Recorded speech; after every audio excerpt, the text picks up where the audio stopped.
பிள்ளைகளே, உங்களுக்கு சமாதானம், பயப்படாதிருங்கள், நான் உயிரோடு இருக்கிறேன் என்று ஆண்டவர் சொல்லுகிறார். ஏதோ ஒரு பயப்படுகிற சூழ்நிலை வெளியில் காண்பிக்காவிட்டாலும் உள்ளத்தின் ஆழத்துக்குள்ள ஒரு காரியம் அப்போது எழும்பி பயமுறுத்துகிறது. அது பயத்தை உண்டாக்குகிறது.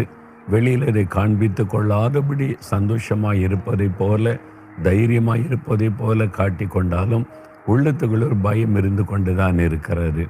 அதனால தான் இந்த நாளில் இயேசு கிறிஸ்து சொல்லுகிறார், நீங்கள் பயப்படாதிருங்கள் என்பதாக, உங்களுக்கு சமாதானம் என்று வாக்கு கொடுக்கிறார். அப்போ பயத்தை மாற்றி சமாதானத்தினால் நிரப்பி நம்மை ஆட்கொள்ள ஆண்டவர் விரும்புகிறார். சீஷருடைய வாழ்க்கையில் பயந்ததுனால தான் அறை வீட்டுக்குள்ளே முடங்கி இருந்தாங்க. இந்த பயமானது வேதனை உள்ளது என்று 1 யோவான் 4:18 நம்ம வேதத்தில் வாசிக்கிறோம்.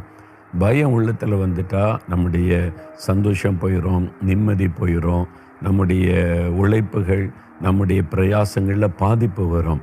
படிக்கிற பிள்ளைகளுக்கு படிக்கிறதுல பாதிப்பு வரும்.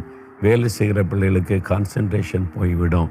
இந்த பயம் இந்த பயத்தினால தான் நிறைய பேருடைய வெற்றி பாதிக்கப்படுது, ஆசீர்வாதம் பாதிக்கப்படுது, குடும்ப உறவுகள் பாதிக்கப்படுகிறது, சந்தோஷம் பாதிக்கப்படுகிறது.